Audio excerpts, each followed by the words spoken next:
ignition.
Hello everyone, welcome. We are recording this. Normally we'd be streaming this, but we've been having some small network issues on the OBS side that we're in the middle of troubleshooting. So this will be a recording for this one, but we are currently in the banning phase and expecting the match for NKFL playoffs between Riku and I'm not entirely sure how to pronounce the name, but it is Whz12.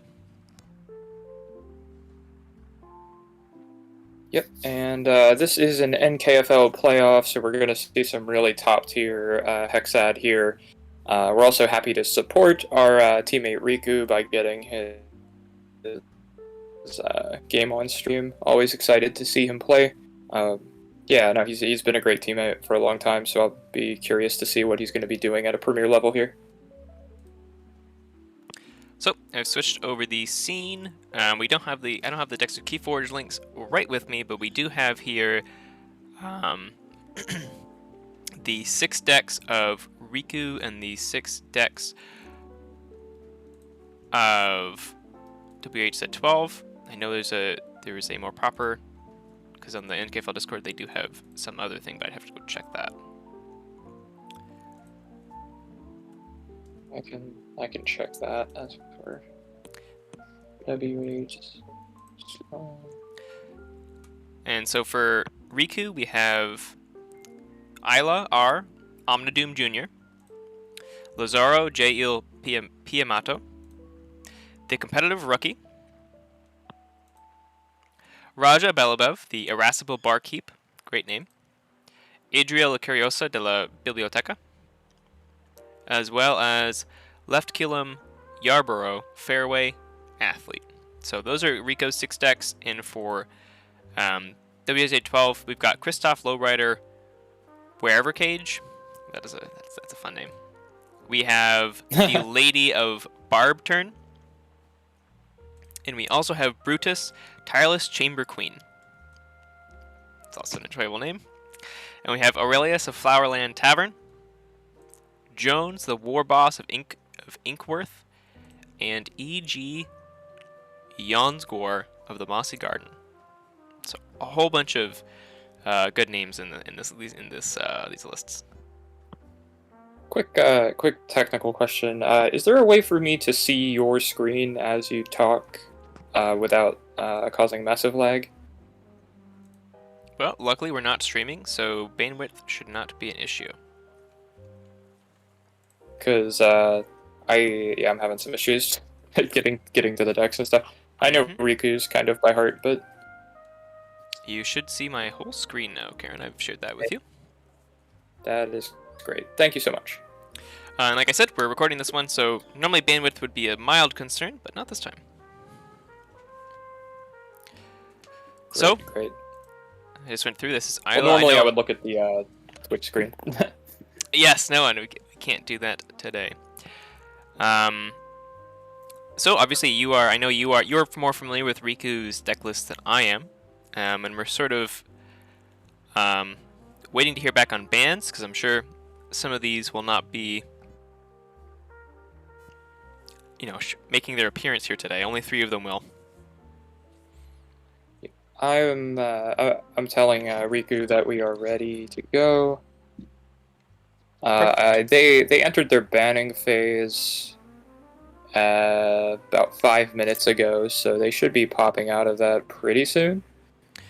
Depending on how hard the choices are, they might be stuck in their. Oh, there we go. We have the game link. We got the link in game times here. Perfect. You got it. Cool. And the password here is NKFL. Great. Oh no, I need to leave. Whoops. A little too enthusiastic. Yes, yeah, I don't want to get in there before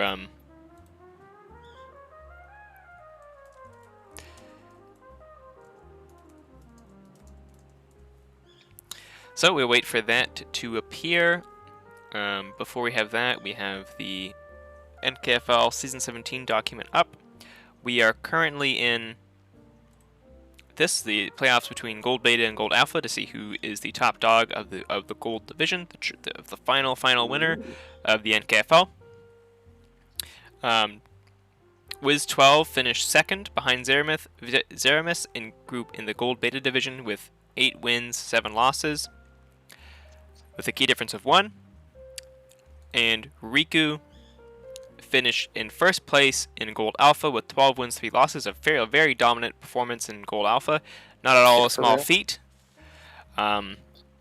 So it is certainly interesting. Going to be an interesting match to have the first and second place between the both golds. Obviously, we are biased as Riku is our teammate, so we're rooting for Riku. But we will give some fair and honest Keyforge. Completely impartial. I'll click the link again, make sure we're back in.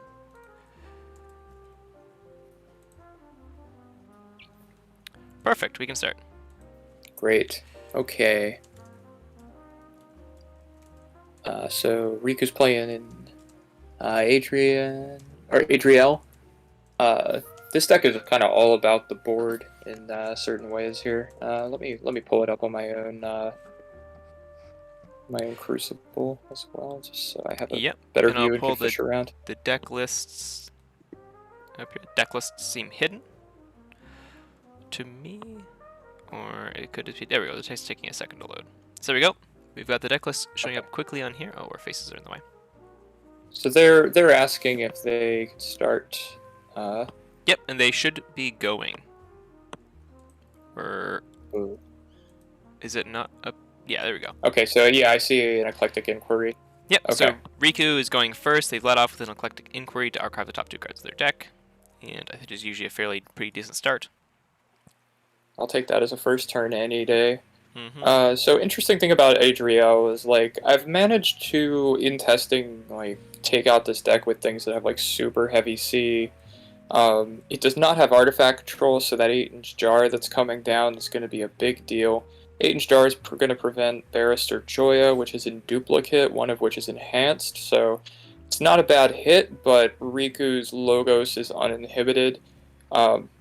Basically what this deck Adriel was able to do is like use the Logos to boost the hands and then put out that Saurian and Sanctum all at once. You can see the defense initiative, the spoils of battle with the Ludo, double Faust, just kind of like raising cost. The Commandeer makes that better. The Cleansing Wave takes advantage of that big board too.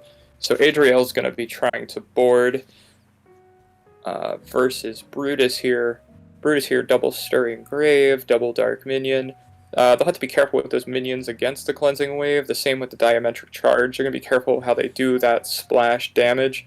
Luckily for them, they have double Axiom, which is useful, but if Adriel gets late game board, they do not have a board clear that will answer a line covered in amber. So the way I see this playing out is Riku trying to code a line in amber, and Whz here trying to prevent that board prior to it going down.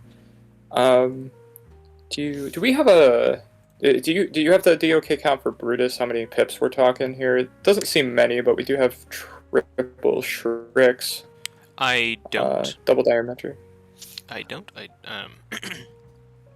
I'll look up Brutus real quick. I'm just curious. Sounds good.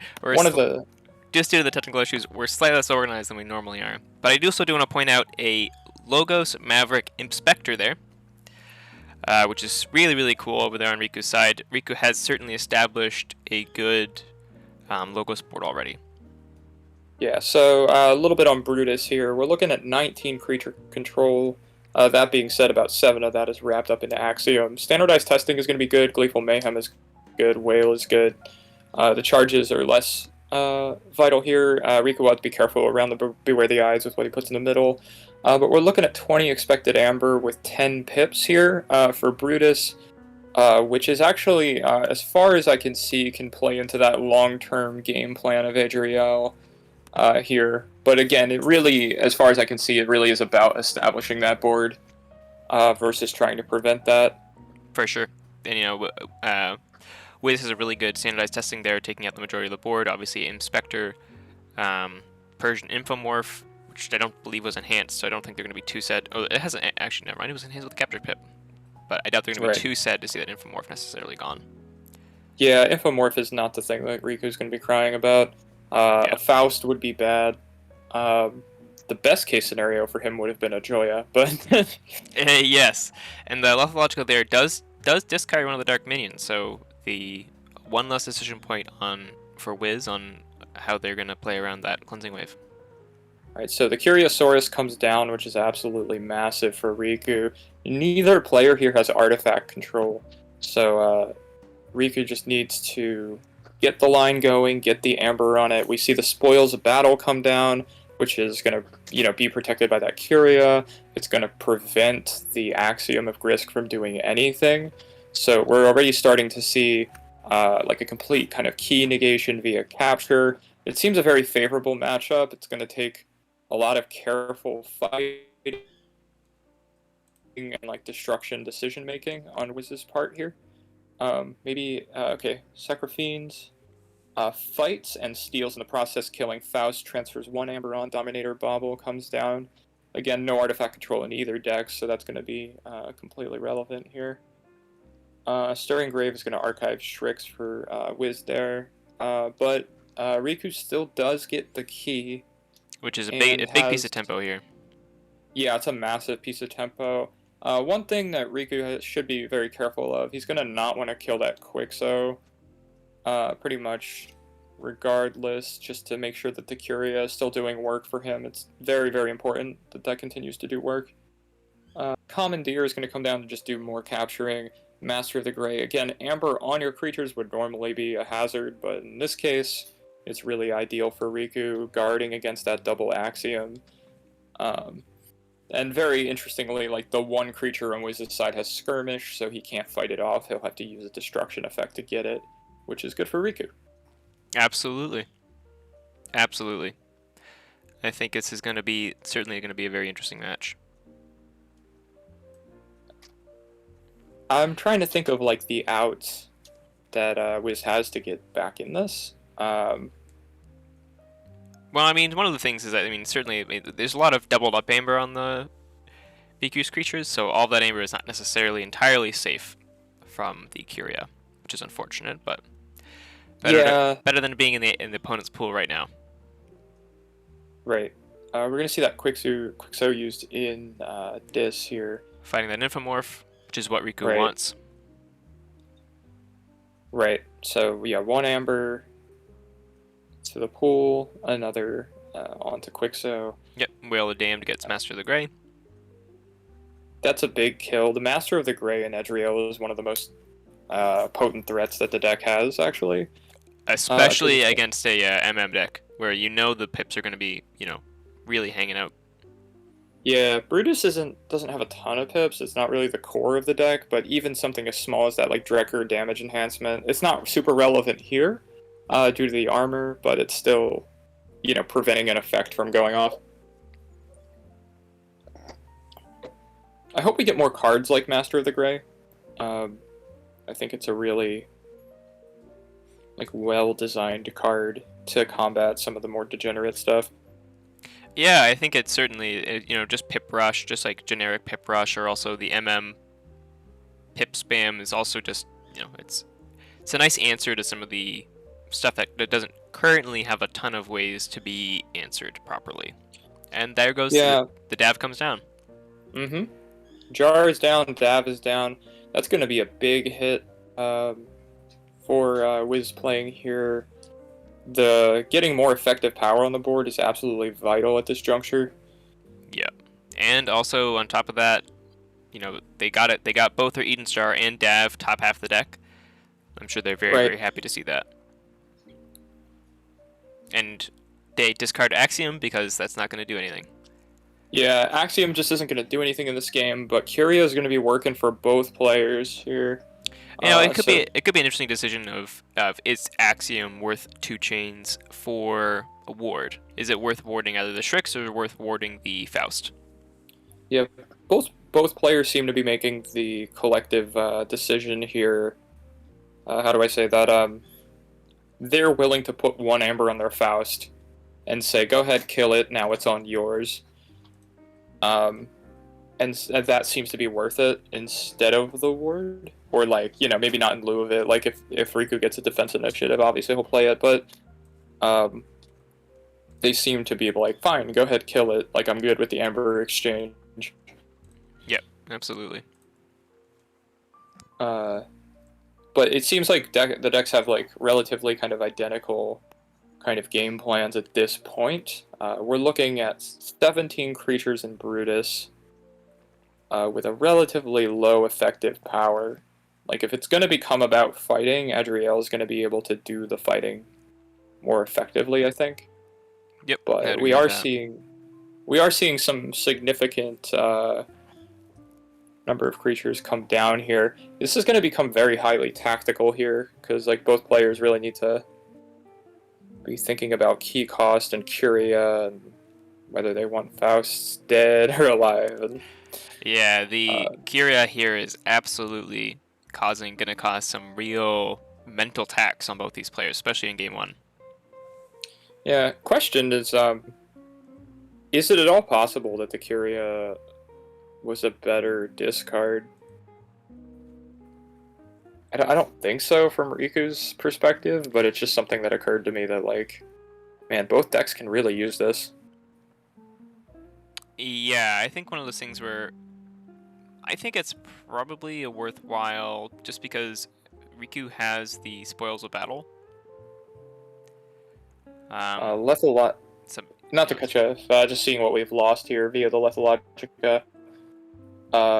We do get rid of the Ludo, which is very sad, but we also get rid of a Joya, which is good to dodge that jar. Sorry, I didn't mean to cut you off. No, yeah. Well, we got rid of a Golgotha, a Shrix, Scorponol, Ludo, Fangs, Burning Glare, and Joya. That's a lot. That's a ton of Sanctum just gone out the window.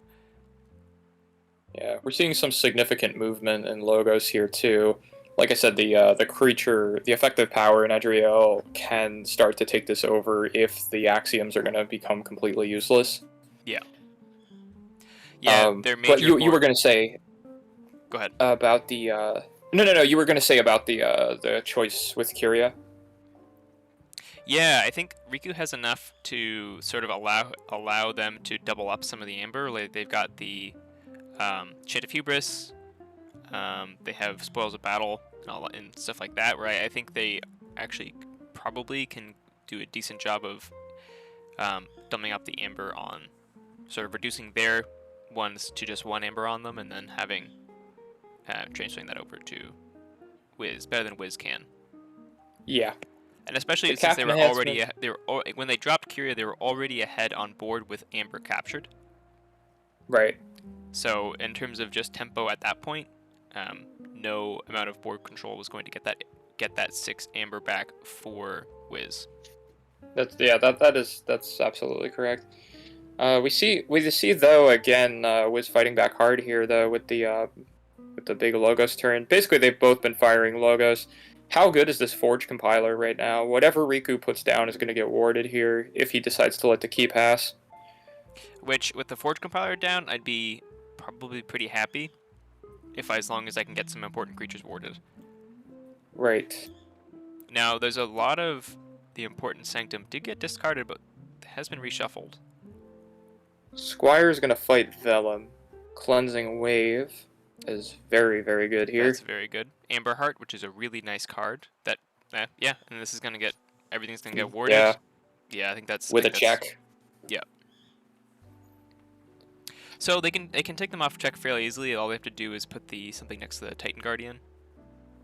Right. So or just steal with the Shreks is just as fine. Exactly. So I don't know if they're super concerned about this check. I doubt this one's going to go through. And Amber Heart being down, actually, I actually quite like Amber Heart, especially in a board dominant deck like this. Right. I'm looking at these two logo spots here, Dinobot and Demobot, with the ability to discard and draw a card. So this could become a very just Logos movement kind of situation here. We've got 19 in draw.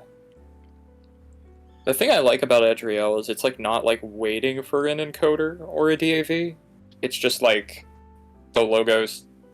Every single creature is either giving you draw enhancements, or it's letting you go into more Logos with the Lethalogicas. Eclectic Inquiry is archiving stuff. It really, it really kind of all does the job on play effect or creates board presence. Okay, Axiom of Grisk is played here, which is a very interesting decision. But those wards really do have to go. Potentially disastrous, leaving those. Okay. Shrix comes down, ups key cost to 7 and steals 1. And another capture, so that'll be another... Yeah, DAV is really doing work for them right now. I'm really impressed. And as much as I was saying that Whz did not have an answer with Axiom, Riku also doesn't really have a relevant board clear on his side here. Really, all that he has is the Axiom. And Whz is doing a very good job of... completely coated itself in Amber in response to Riku's. It's kind of a mirror match kind of thing going on here, but we're seeing the speed of the DAV giving some advantage. Yeah, and Whz is doing a very, very good job of ensuring that they have nothing but 1 amber on all their creatures. Yeah, I mean that was a very, very potent turn there. And the Console Primus there Also, is the doing a ton of hedonistic work. intent. Yep. Yeah, the hedonistic intent is just a really dirty play. Just to complicate, it's like if you get up on board, having everything coded in one, including your opponents, becomes less of a disadvantage because you can control where things are going. And Exactly. I would say that the Titan Guardian being the most powerful creature and not exactly being very well protected is certainly a liability for Whz. mm-hmm.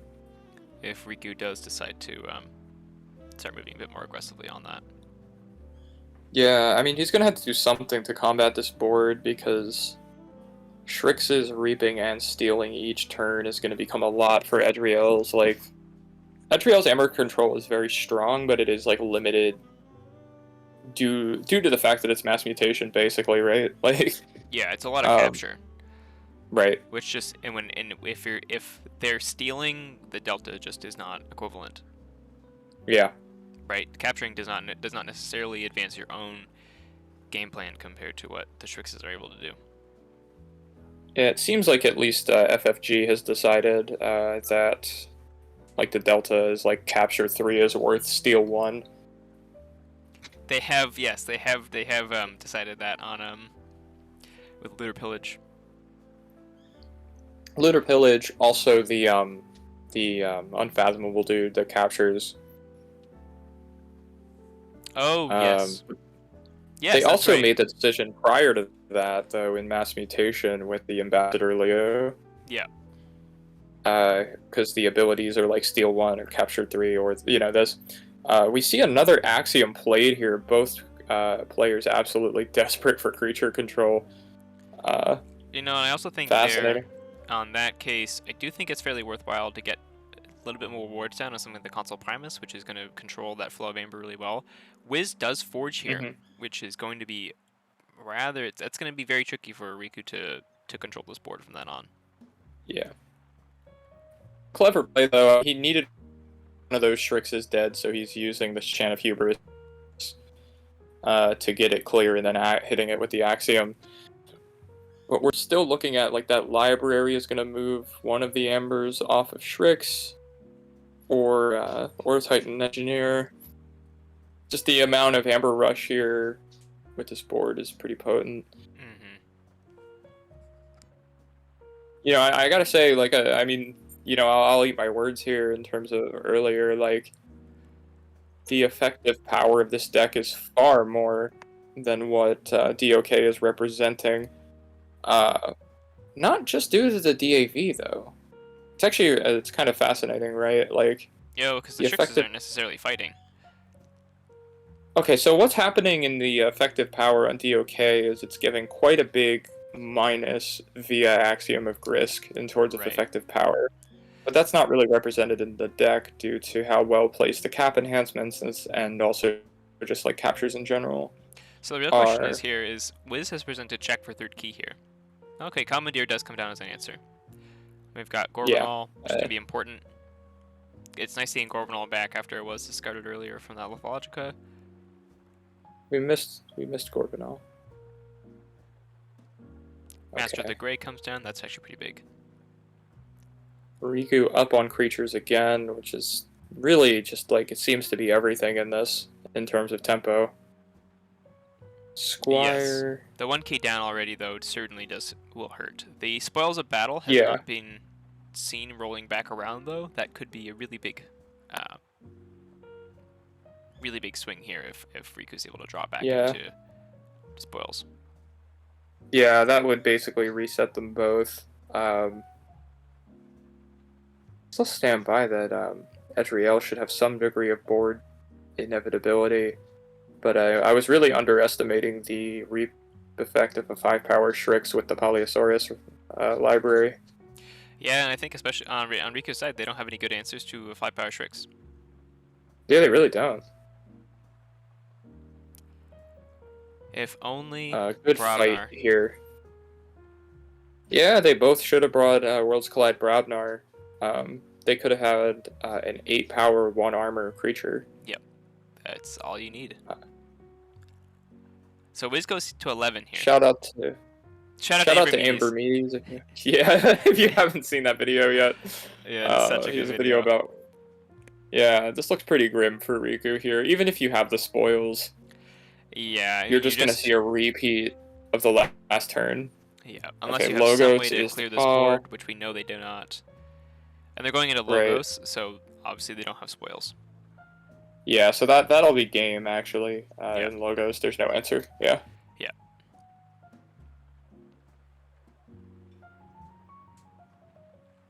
So well fought from One of the Riku, interesting- that just, you know, a bit of a runaway board there on Wiz's behalf. Yeah, the DAV early, not super early, but just like getting the jar and the. Yeah. You know, the jar is kind of big, you know, because like they wouldn't have had a bunch of answers to the Joyas. No, but I mean the Joya was responded to also very quickly, right? With one was even discarded with a lot of Logica, so. Well, no, I'm saying the jar Yeah, preventing Joya from being an impact on this game is yes, huge. That is huge.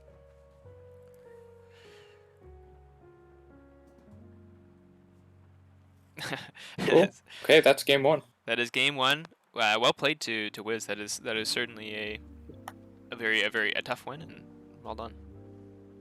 Yeah, it was a highly tactical game with both players having no like one card answer, right? Like it was very much like, how can I effectively fight to get rid of this and deal with that? Like, you know what I mean? It was a very like conditional kind of thing. Both players dealing with the Curia, which really did. I mean, the Curia really did come back to bite Riku to some extent. I don't think it was a misplay, but it was worth considering if it might have been a misplay. You know, like absolutely.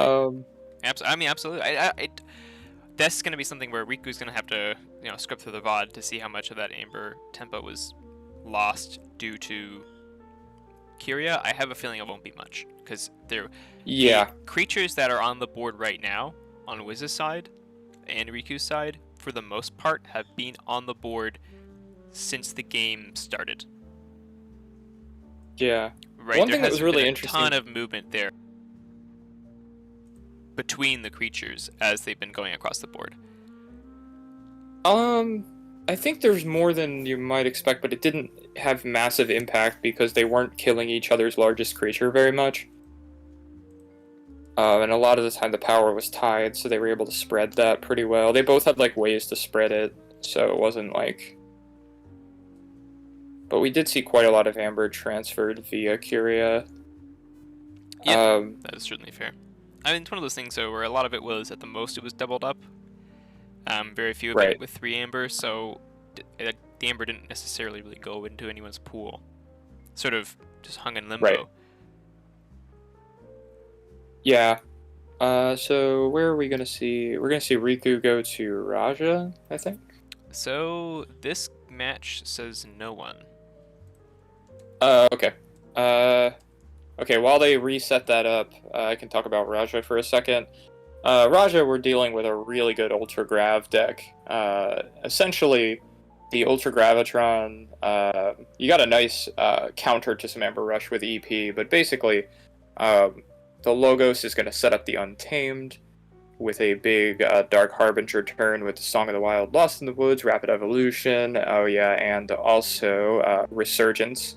In case you want to bring back that Fandangle, you have the Savage Clash. You also have Song of the Wild, which is going to double that Reap effect. So if you can get the Untamed archived via the Ultra Grav, or you also have an Eclectic Inquiry, just lots of archiving, you can just have an absolutely destructive Untamed turn.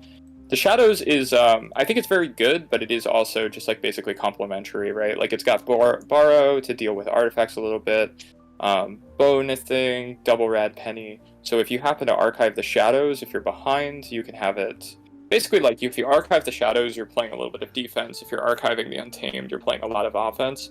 But the Logos is going to enable combo potential in either house.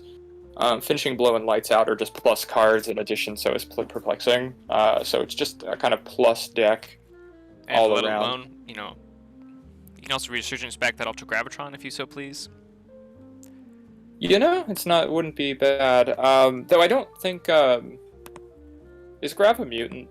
I don't think it is. Grab's a mutant, is it not? Isn't it a mutant robot? So you can grab both halves of Grab with Resurgence? Yeah. Oh, man.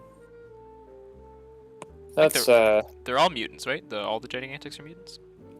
Well, Whz is starting off here with a phenomenal turn to play with Captain Val Jericho, Sensor Chief Garcia, and Arms Master Molina. So Ultra Gravitron is just a robot. Oh, it's just a robot. Well, you know, that's unfortunate for Ultra Gravitron. It's very fortunate for everyone else, though. Yes. So on Wiz's side, we have a Worlds Collide, Star Alliance Shadows Logos. It has triple Ronnie Wrist Clocks, double Stealth Mode, CXO Tabor, Captain Val Jericho, as we've seen on the board, Sensor Chief Garcia, Medic Ingram. Lots of really good stuff in there. Tattoo Vapors, double Twin Bolt missions, lots and lots of creature control. It's even got the double Chimera Eclipse, and then it's obviously got that hit and run to combo very, very well with the Ronnie Wrist Clocks and a Brent the Fanatic. Absolutely amazing answer by Riku here. 4 Amber produced while shuffling the Brand back to deck with the Val Jericho, negating a really strong open here. Absolutely. So that was a lost in the woods, shuffling back Val Jericho and Brend, played the Dark Harbinger, played a Savage Clash, and then Dark Harbinger was readied, and they that's super good turn. And all But go ahead. we have an equally strong answer here with the CXO Tabor coming down with stealth mode. Yeah. Really, really strong turns by both players to open this one. And and Riku has very much unfortunately drawn into a very early Nithing. Yeah, sometimes it comes early, sometimes it doesn't. Yeah. We are losing some of those really. I mean, so many of the cards in this deck are plus. It barely matters. Once you hit that Grav, it's just so good. And we're also seeing 2 cards in Archive here already. That was from a turn 1 Eclectic Inquiry, I believe. Yeah. So Riku once again starting this game off with a turn 1 Eclectic Inquiry. Yeah. The stealth. The stealth might not be super. It put Riku into kind of subpar turn, but I feel like they both had some pretty subpar turns there after really, really hot starts. So the stealth timing wasn't like crazy. CXO Tabor killed. I think that is a very reasonable fight there. With Yeah. Liam Say into CXO Tabor. Absolutely. CXO Tabor, if they're allowed to reap, can just generate an incredible amount of value, being able to use or play cards from non-Star Alliance cards. Sophistry gets hit and run, and he does indeed have Ronnie, so the hit and run is pretty significant here. And Chimera puts Ronnie. Yeah. So they put Ronnie and Igor back into their deck, which they're going to be happy to draw back into. Not bad, not bad. Trust No One steals an additional. Discards Commune. Plays Resurgence. Zeramis joins as a spectator. And they get Dark Harbinger back. Oh, nothing. I'm surprised with the return of Bo. I am as well, but they're presuming, I guess they probably have minimal Shadows cards in hand, and they're preempting probably in the next turn or 2 a key on Wiz's side. It also might have been just a misplay, because you could have discarded the Flumph. And Resurgence. Do you have to? If it is a mutant, return another creature. So it's possible that it was a misplay where he grabs the Harbinger and goes, oh crap. I guess I'll take the bow.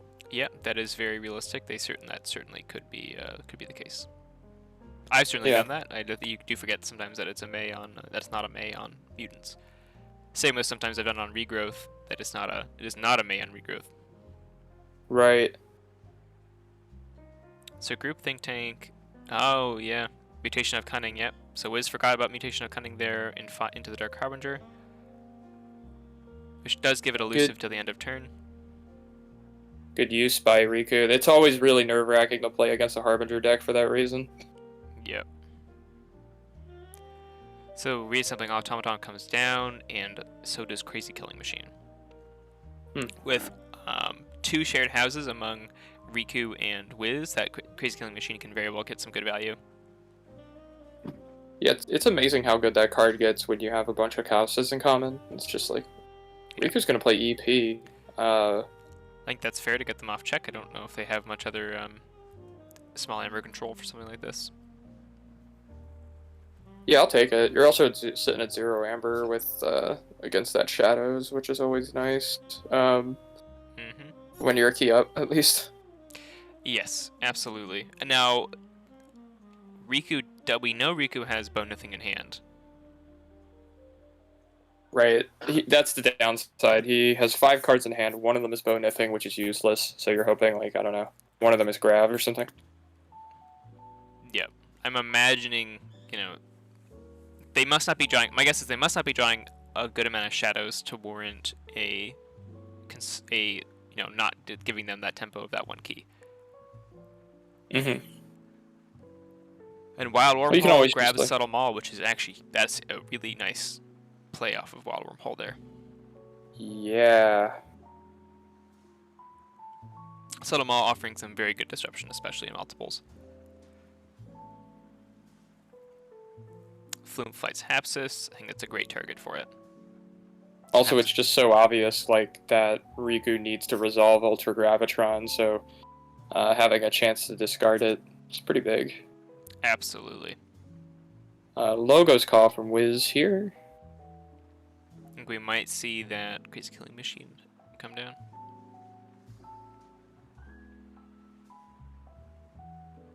Yeah, I don't see why you wouldn't. You hit Logos, you can just do your. Well, they fought Hapsis into Bob Bookton, so they must not be going into Crazy Killing Machine. Yeah, I guess not. Maybe they're trying to not discard certain cards. I would almost definitely use it to try to get rid of a half of Grav. Even if you're worried about losing some of your own cards. So I think Whz is in really good position if Riku can't get Grav. I agree. The key is forged. Bone Nithing is finally live. We've been waiting for this moment, folks. 3 turns of sacking Bone Nithing, and finally it pays off. That being said, if Whz goes Shadows, he can discard 2 cards from Riku's hands. Yes, with the Avinda and the Subtle Maul. Yeah, so at that point, like that 2 discards is starting to be very, very disruptive. Yeah, we're gonna see that turn here. I think it's absolutely vital to just kind of, like I said, keep the grab from happening. Gets rid of Lights Out. That's big. Honestly, equally good hit. Yeah, that's a great card to hit. Pestering Blow. Onto Titan Engineer might be my guess, or perhaps a Flumph, so it can't... On the Flumph. My guess is so the Flumph dies here no matter what it fights into. Oh, and it hits Bone Nithing. The long, that the must prodigal hurt. Bone Nithing. Yeah, that has to hurt. You've been sacking that thing for so long. Oh, but Ultra Gravitron comes down. Oh, so wow. I'm sure that's extremely fortunate for Riku that both of those are sitting in his hand and neither of them gets hit. Yeah. Wow, you could not hope for more there. Like, no, he's probably sitting there just like, wow. Yeah, my God. I cannot believe both of those halves made it through. He's like, I'm not taking that chance again. Slaps it down on the table. If we were playing on a real table, there are certain turns where you just slap the damn card down. That was one of them. Yeah, that's not just a flick, that's a slap. Yeah, for sure. 5 cards in Archive, now 6 in hands. We're looking at a +5 for Riku here.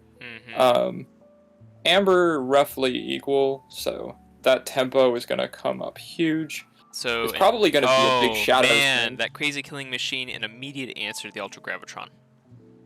Yeah. Yep. That being said, he discarded Brend. Yes, he did. They certainly did. And Diametric Charge. I'll take, honestly, though, Grav is going to be back in the deck on Cycle with Draw 3. So you might actually kind of be a favor, even though the board presence of Grav is good. but an immediate redraw is now possible. It is, yeah, especially because It's Coming. We haven't not seen. I don't believe we've seen It's Coming yet, have we? Not to my knowledge. No. So if they have, Very likely an archive. Yes, either in hand or in archive or bottom 3 in the deck. So we've got Yeah. Red Penny, Bow Nithing, puts Riku to check. Yep, I like that. Shadows is also the call for There's Whz. a We see a Ronnie. Ronnie come down. Yeah. There's a Ronnie. I'm assuming we're going to see a hit and run here. Kaimor maybe. Hit and run got discarded, I think. There's Kaimor. Oh, okay. Yeah. Makes sense. Yep, there's the second Kaimor. Discards the Shadowsmith. Oh, not the Shadowsmith. Yeah, or else Red Penny could have elusive. Yeah.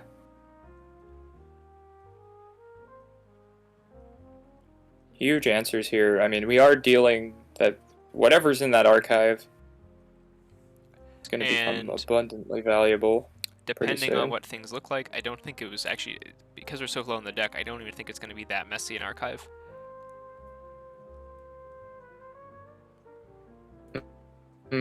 Yeah, you're right about that. Yeah, because he's sorted at this point. Yeah. I guess that doesn't really affect what ends up in the archive.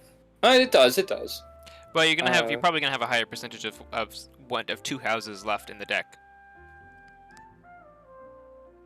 Theoretically. Right. Once you get down to eight cards left in the deck. Yeah.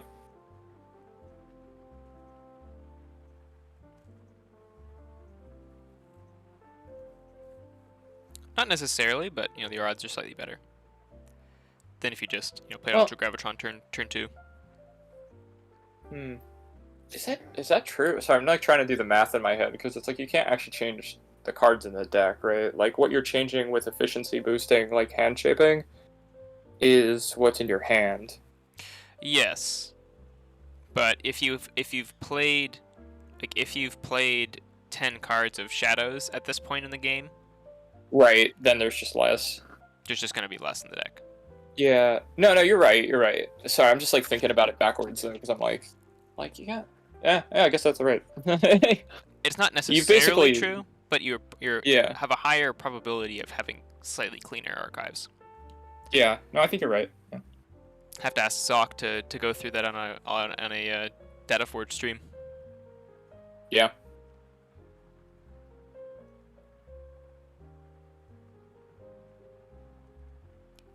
There you go. Riku taken. We're gonna go Logos. Yeah, I'm expecting a big Logos turn here. They do have 2 cards in draw, so it'll be very interesting to see if we do end up getting a reshuffle here or not. Okay, It's Coming, taking our Gravitron under their hand now, and then they discard it. And discards. And no redraws. Okay, so I gotta take a point of play here with Riku. He's playing right into the mini group think tank. We could have put, so we're gonna see a Reap, which is gonna deal 8 here. That was easily avoidable unless he wanted it dead for some reason. I can't imagine why. All I have to do is put it on the other side of the red penny there. Yeah. Although presumably, yeah, I don't know. Sometimes you just forget. I don't think there's any reason. Like that. Right. We do see a Shadows turn from Riku. Finishing blow to kill his own Flumph, but steal 1.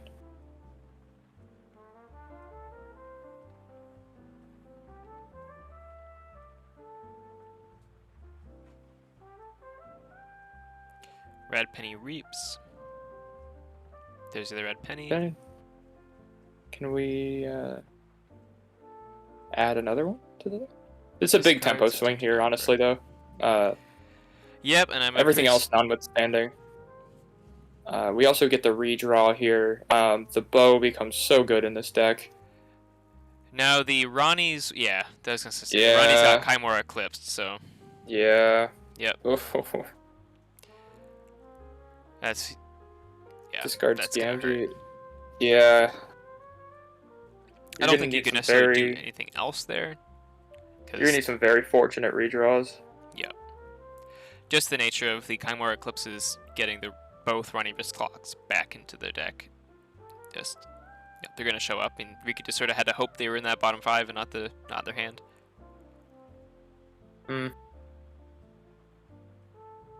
Yeah, I think you're right. I don't think that there's a better play there.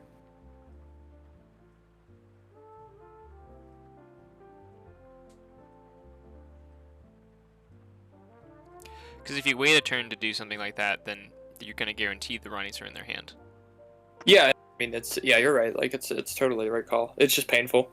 Oh yeah, it's you just got punished for probably you made a gamble. You made the gamble you have to make, I think, in order to play to win the game, and yeah, that certainly hurts. So we see a fight to knock out the Ronnie that has the steal ability. Double Titan Engineer in this deck is pretty underrated, actually, to raise cost, potentially to aid in a deck that has EP and has bow. We do see a check for second key and advantage on board. Deck is about to cycle for Whz, which means the pain of like the recycling Ronnies is probably not gonna come back for us here. Yeah. But we are gonna just probably see something at least close to a check. Yep, right. We got the reassembling automaton, Tao. Oh yeah, there's the reshuffle now. Better line formation here from Riku, keeping the engineers safe, knowing how important they are. Yeah. From the mini think tank. We also have an even Ivan, so could have a very productive Logos turn actually. Absolutely. Presuming they don't go to 7.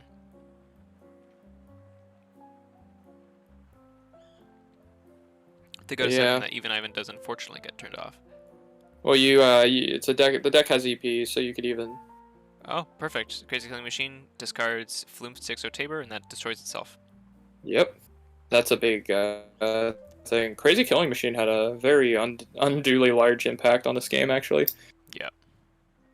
Like you noted, the board presence of the Grav being gone. I mean, just imagine if that Grav is able to purge a Ronnie. Or 2. Yeah. I'd take 2. I would take the whole Shadow's House. But, I think Ultra Gravitron not being able to do anything, having an immediate answer there was it's good odds for hitting it right with both houses representing logos at that point. So. Riku thinking about this one. Probably lots of decisions to be made.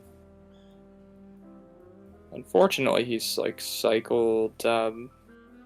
It's gonna be hard to get those Ronnies back. I mean, the pennies back in the deck.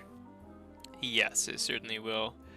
It would have been nice if the Liam Say was sort of on board with them later on in the game to get those recycling, but I think hopefully they can redraw into Nithing. Yeah, or just to get rid of the Breaker Hill. Like Liam, you had to do the fight when you killed the CXO, but yeah, we do see the Logos call with a live even Ivan. The Shadow Smith is discarded via Dinobot. Titan. Okay, so they're gonna fight. Breaker Hill. I think that's a good call. Yeah, I like that. Puts themselves to just over check Star Alliance. Quick Star Alliance call. A very quick Star Alliance call. I mean, they might not necessarily be worried about second key here for Riku if they think they can control the game past this. Red Alert Stealth mode. Or Red Alert Stealth mode, yeah. Oh, never mind. It was the wrong house. Oh man, it happens to the best of us. I was feeling tense with the impending Red Alert. Yeah, I was just thinking, wow, that was a quick off the draw Star Alliance. They must be confident in this one. So yeah. Yep. As to the NKFL rules document, changing houses or picking the wrong house is very much allowed if you haven't made any actions yet. Yeah. I do think So like I've been on both sides of that, where it's like there's like a pause that really makes it seem like you chose it, and then you were like, oh wait, you know. Uh, but I think the rule is like for online play. I think that this is exactly the way that the rules should be. Yeah. You know, Well, part can't of say the, I've never had that Lost in the Woods gone. Oof. I mean, sometimes the pause is just I'm trying to play the house that I thought I was selecting as cards, and I don't not understanding why I can't select them.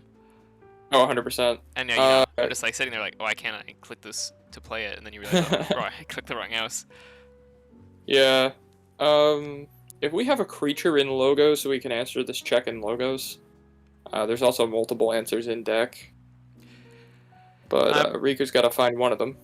Yeah. With only 5 cards in hand. Mm-hmm. Yeah, logos is the call. EP. EP. And a steal. Oh, that's pretty good. Now It's a good EP, but he does lose the tempo that he built up on this next key. You had to play it, but yeah. Gets 2 cards in archive. Gets a check at 8. I think Riku's been at 8 for what must feel like an eternity. And stealth mode. Well, it feels like an eternity against a deck that has the double Ronnie and the cutthroat and the yeah. Yeah, no, absolutely. So Starlight's both down here Ronnies for Whz.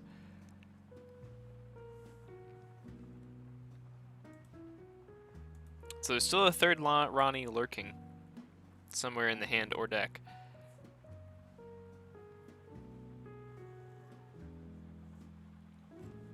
And the Kaimor Eclipses in Whz's deck are just phenomenal. Yeah.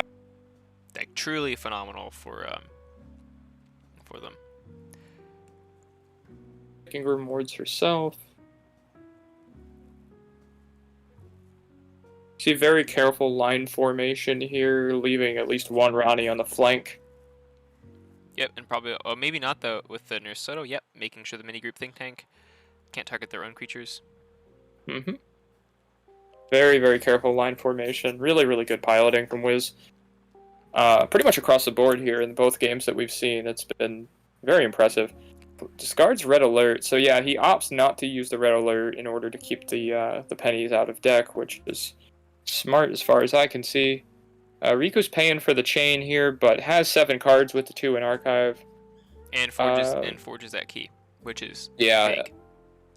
Huge. I'm sure Riku is letting out a sigh of relief here for getting that key finally resolved. Turn 16. Could I get a Savage Clash? Savage Clash would be quite big.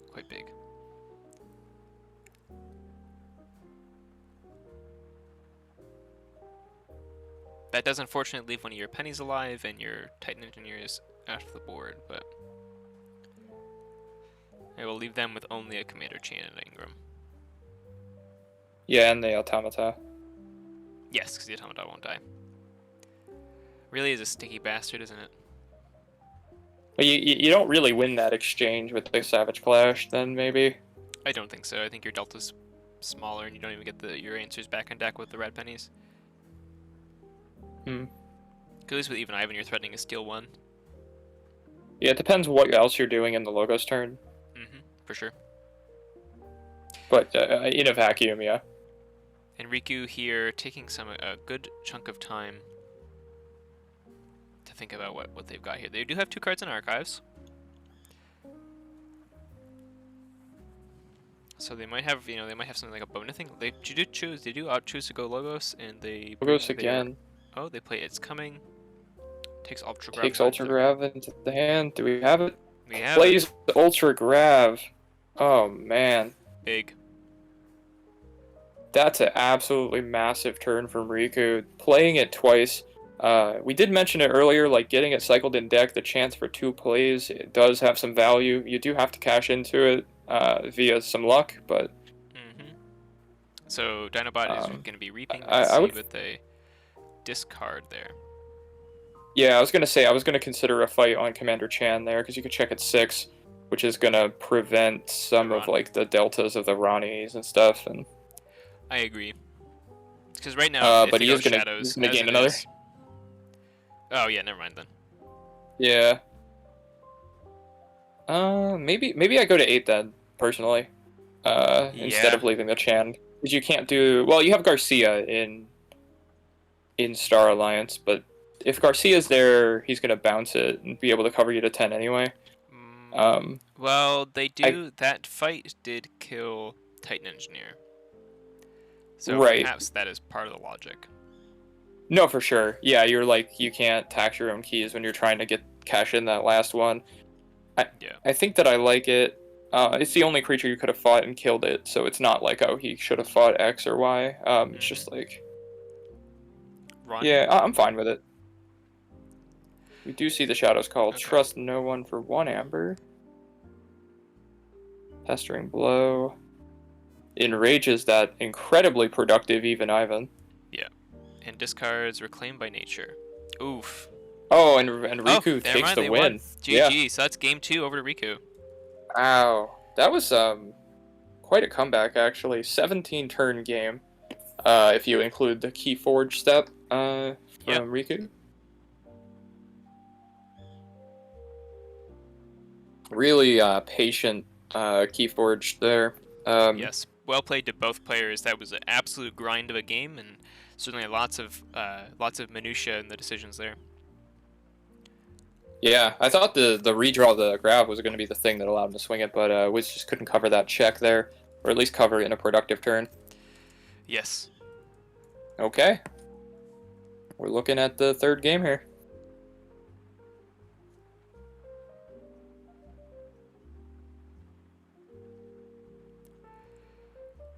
And I imagine both players, Wiz certainly a veteran of the NKFL, nor Kexad, I'm sure they've both prepared quite well for the banning and selecting phase. I'm sure they've already had a good idea of which decks they're going to be playing in what order, depending on how their opponents are picking.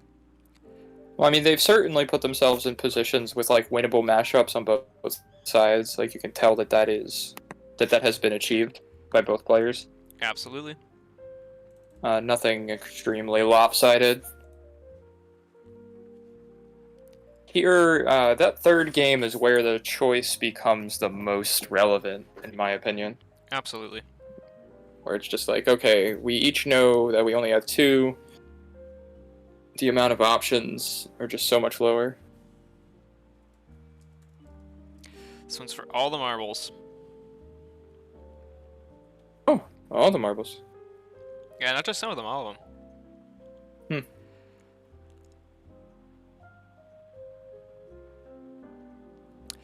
Just waiting on deck selection. I'm sure both players probably taking a little bit more of time on this one, making sure that they are confident in their final decision, seeing as how this will decide who moves on to the finals. Yep, and as much as Simon is there, Zeramis is there watching watching the games to support his teammate. He's also collecting a little data, I'm sure. Yes, Zeramis' match is on Friday, and we will also be covering that one. Yep. So Zeramis, while supporting Riku, is also, I'm sure, taking good notes. Oh yeah. Now, ban information for this is not public to us. I know it's not public to anyone else in the league. So Riku does have some secrets up their sleeves on how that went. How do you feel about that? The banning being not public. Sorry, I just died. It's okay. So as long as you're back. Yeah, no, I'm back. I'm still alive. So for me personally, obviously, I stream all my games. None of my banning information is private. So it's fairly easy for me to say, I would prefer all the banning information to be public. But I do understand that the obfuscation of some of those strategies can hurt specifically players who either have consistent lineups. So if you have a smart collection, you're bringing the same deck season after season. Right. Right. People can start to like collect real data on which matchups you don't want to play your decks into, and warp their ban strategy that way. The NKFL has in my mind been a format entirely. Oh, turnkey turn one. The NKFL in my mind is a format that is designed to reward preparation and pre-match work. So to me, it sort of rewards, the more rewarding you have for that, the better. And if you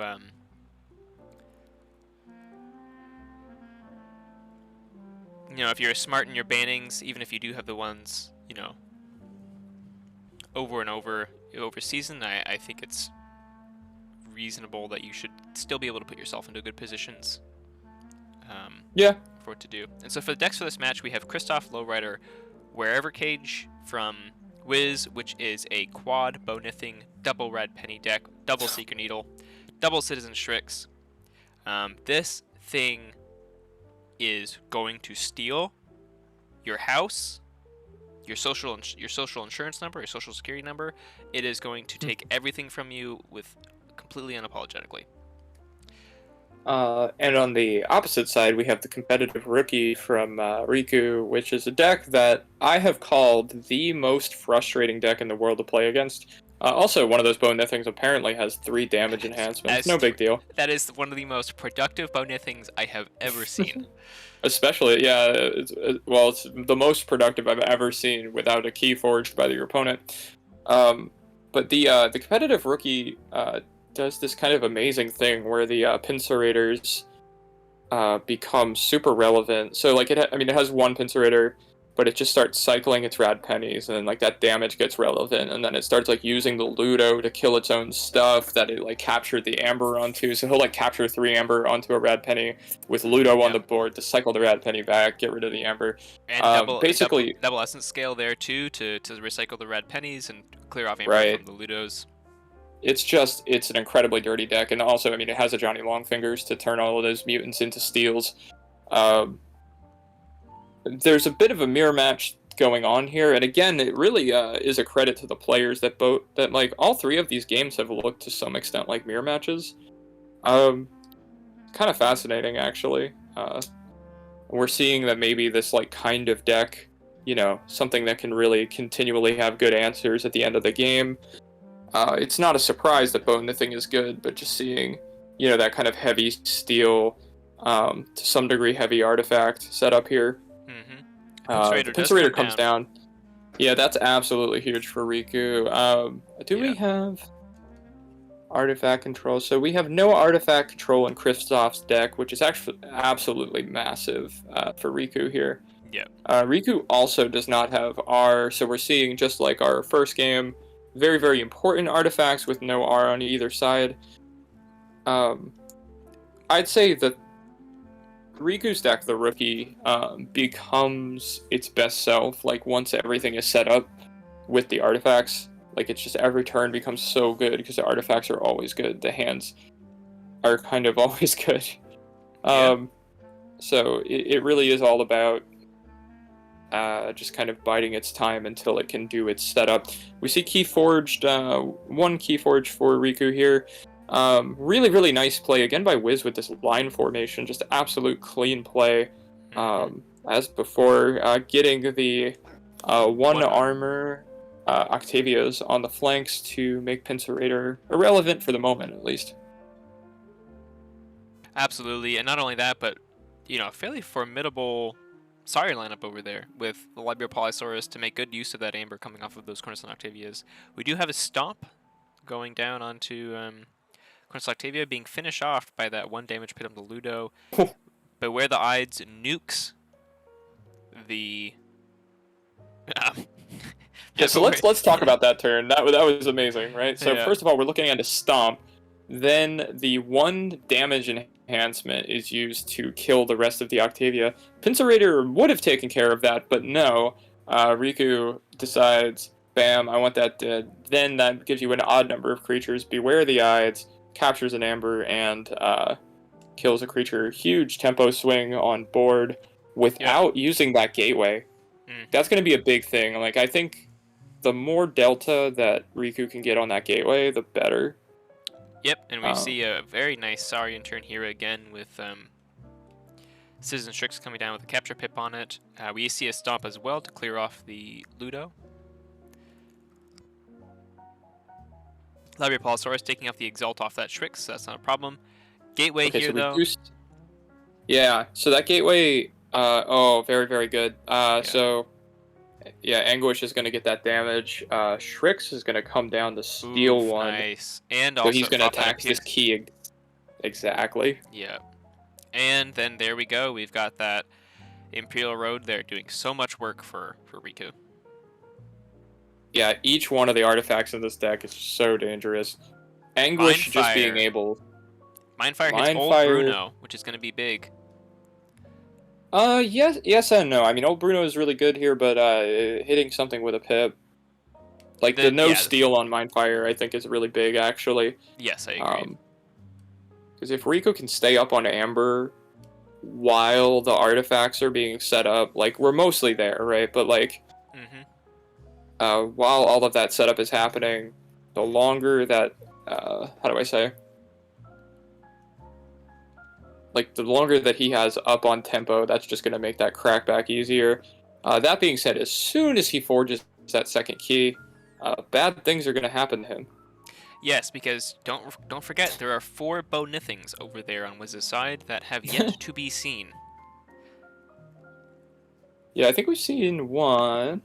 Oh, yeah, sorry. Yeah, we saw the one with the triple damage enhancement. Yeah, that's right. My goodness. Yep. Okay. That Red Penny. Red Penny. Riku goes for check for second key. Red Penny gets shuffled back in the deck. Yep. Second key, which, I mean, Wizmo is like likely to just let that pass, honestly. Probably. I mean, at that point, I mean, your Bow Nithings are going to be hurting so badly at 2 keys. With the steal 2 on each. Yeah.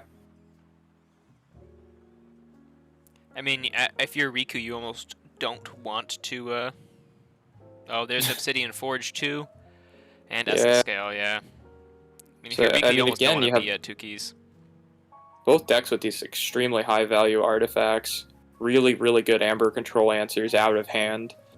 5 cards for Riku.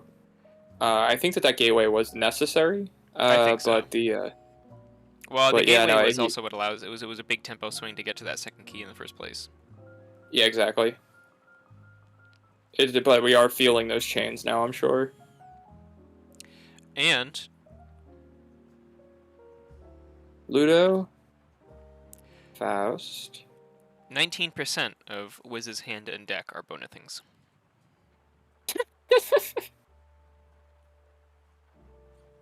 I'm so glad to have that number.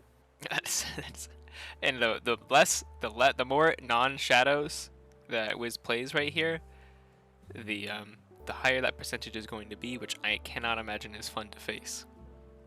I mean, what are you trying to do if you're Riku at this point? Like, I'm not even. Presumably build a board and threaten on. But those Pincerators there are going to make everything so tough. That's going to kill the Dark Minion there right off the bat, be my guess. Oh, no. Yeah. Well, yeah, Minion killed to make Brabble reap. Yeah. And you can always just pop that with Obsidian if you want, but leaving it alive might even be better. Because you're threatening now, because if Riku doesn't... Yeah. Yeah, no, exactly, because Pincerator will kill it eventually. Well, Pincerator will kill it on Riku's turn, so if it dies on Riku's turn, no lose 3. Well, exactly, that's what I mean. So I think Wiz is very, very happy to have Brabble live here, because the Pincerator is going to bite Riku badly if that Brabble dies. So I gotta say, maybe you're not the saddest losing the 3 Amber here instead of having it stolen. You know what? That's productive. That's a very that's huge. Oh, dirty turn. That is dirty. Collar subordination on Brabble.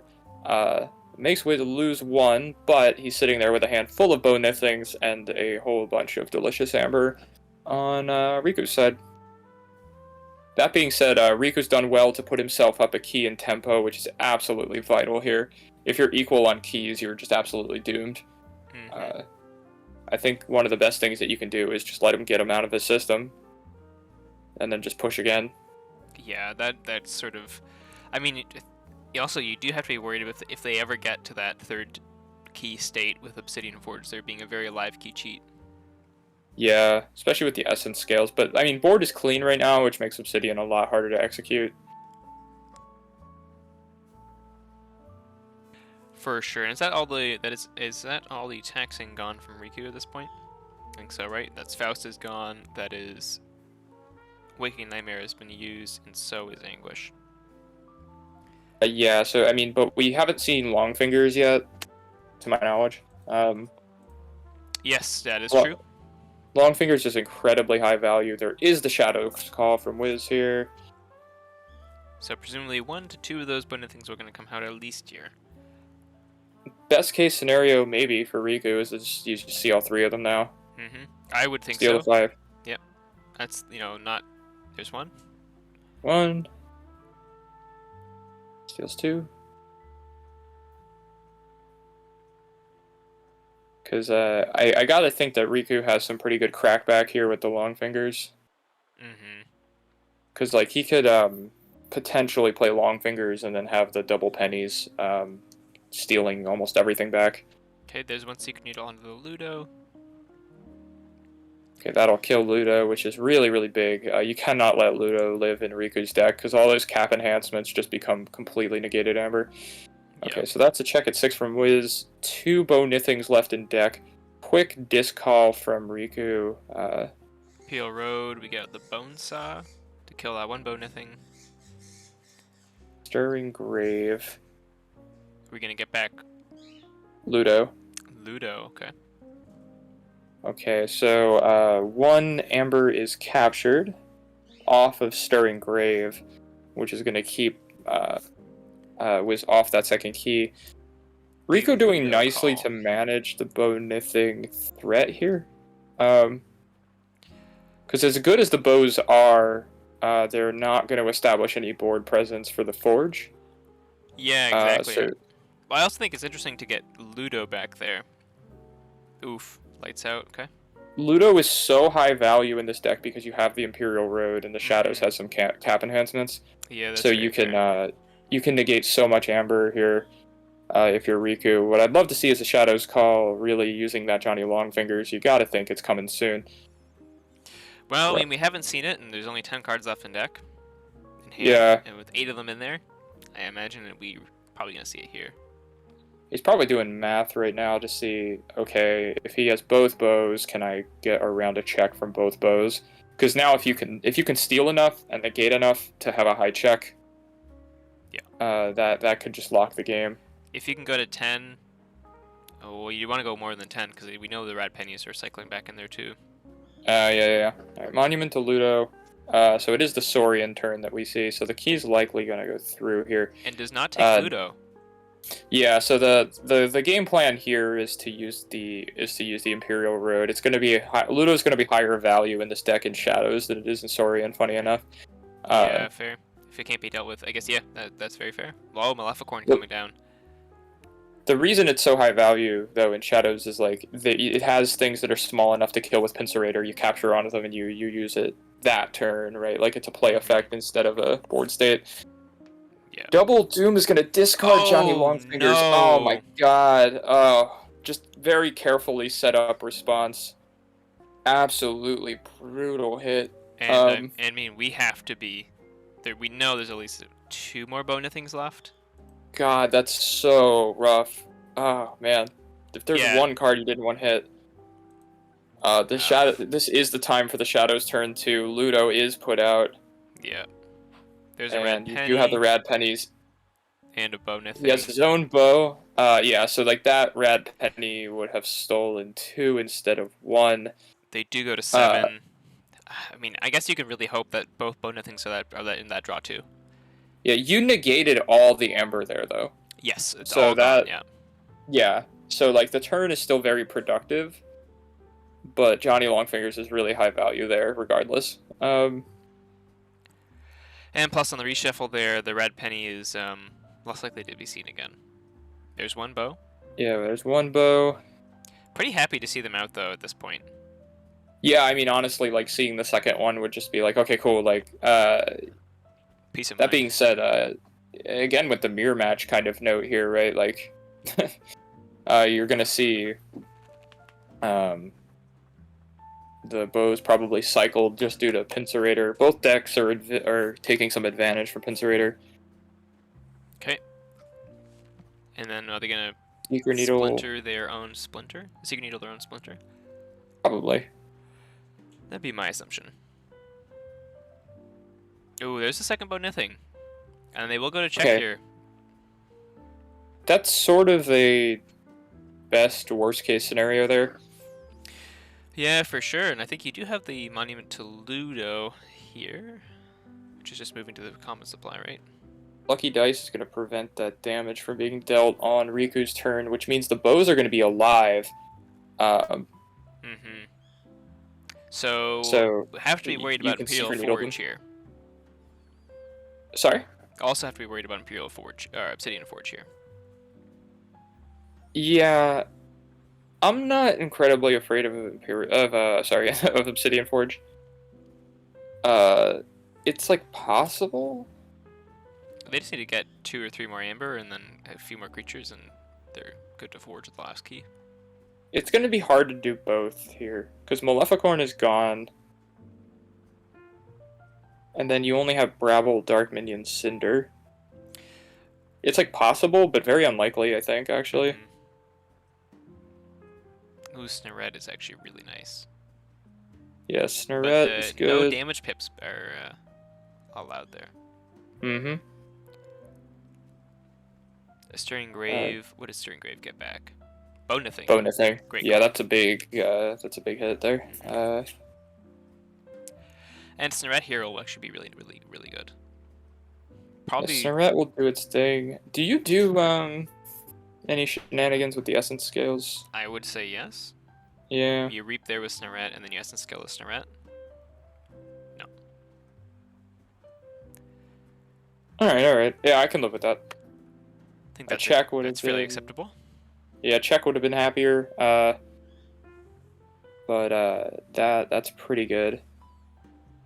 Okay, Shadows is the call. Yeah, Shadows is the scarier house here with the stealing possible still.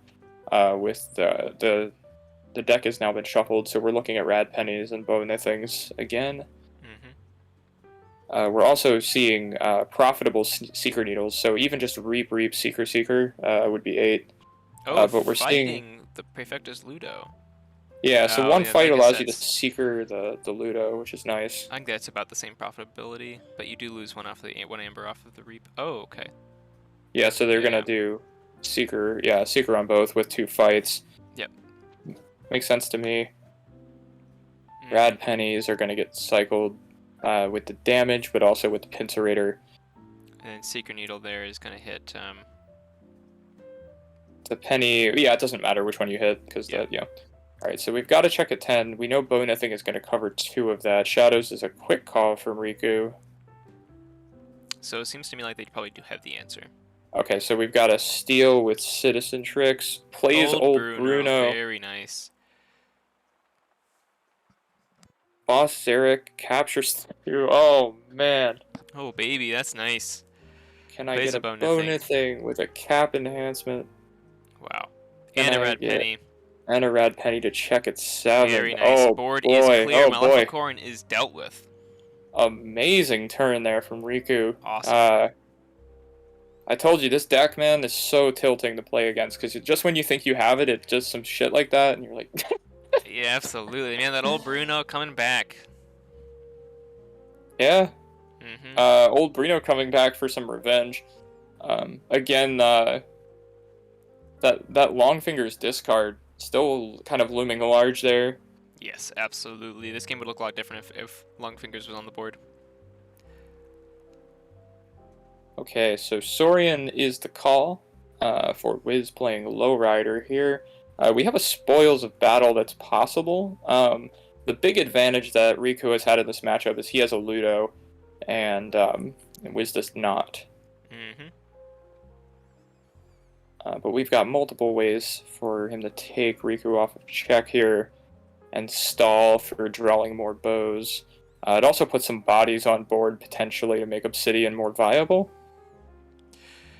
Yeah, yeah. Especially, I think if your stomp Stomp. there is going to hit old Bruno, I'd imagine. It's a For very 3 easy way amber. to get back to 4. Exalts. Quintina. Yeah, we won't exalt, nothing on board. Is this going to be a Faust? 1 No, no damage. Faust. So I'm wondering how they This take gets dealt to off. Shrix, which means Pinsurator will take care of it. Guess Gaze is I'm going to wondering. exalt the Shrix. I'm wondering how they take Riku off check here. There's the Spoils. spoils. Okay, there we go.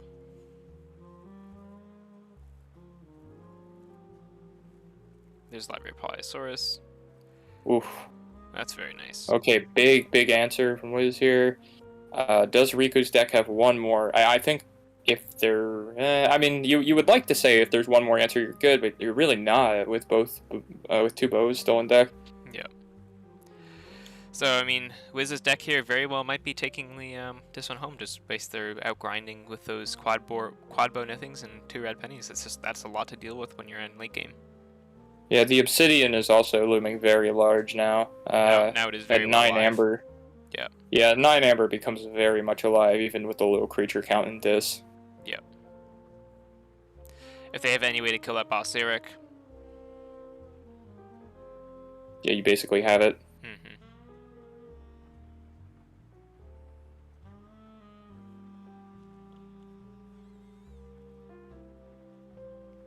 Riku definitely taking a second to think about this one.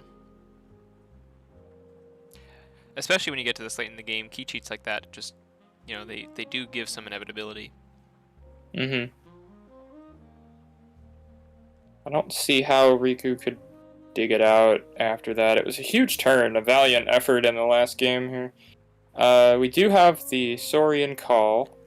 Monument to The Shrix. the late Monument to Shrix was pretty painful. My guess is probably need the Faust here and another Shrix if that's possible. Play Shrix. If they have Faust, then Yeah, it's game. no, that's gonna be game. Yep, GG. That was a great game though, and a great series. As I had said before, like they've really put themselves into almost mirror matches. It's amazing how similar the decks were. That's something to think about when you're making your NKFL triads. Apparently, these decks are particularly effective, at least in this meta, like this particular kind of decks. These players did not go for blazing speed for the most part. They went for decks with consistent late game answers, and that's pretty cool. I mean, it was just really cool to see. It resulted in really highly tactical Keyforge, really high level of play. I can't say a single bad thing about Wiz's play today. Just line formation, always perfect, just spot on. Like, yeah. I saw one misplay, which he immediately was like, "Oops," because he missed the mutation of cunning. But other than that, I mean, it was just like really, you can't take a thing away from him on the win there. No, absolutely not. It was very clean play from both of them for the most part, and just very well played. Yeah, so Zeramis is commenting on the Johnny. That was a really rough discard, man. Like, yeah, definitely put the Riku discard of behind a Johnny. lot. Especially But with I the mean, number of that's mutants in the competitive rookie here. that seems to be a trait that that Wiz values really highly though in his decks. We saw a lot of discarding today. Yeah, which has been really disruptive. Yeah, it's been very effective, like in multiples. Like you get those cards in multiples. I've always thought that, like, if you can discard 1, it's like good. If you can get discard 2, it's almost turn ending, like versus a normal hand. Absolutely.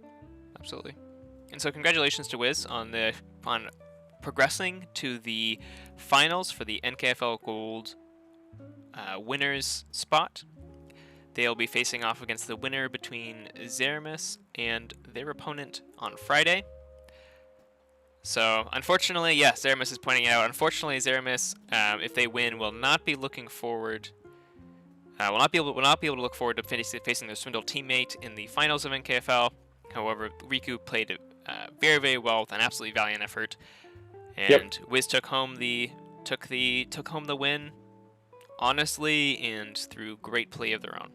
So, Yeah, hats off to both the players, and good luck to Wiz in the next final. good luck. So that'll be it from us. Keep an eye out for our next hopefully stream as we get some of the technical difficulties worked out. So congratulations again to both the players, and we look forward to covering the next semifinal match, and hopefully the final match as well. Thanks, everybody. Have a good night, everyone, and stay tuned for the next installment of the Swindle Dust Chronicles.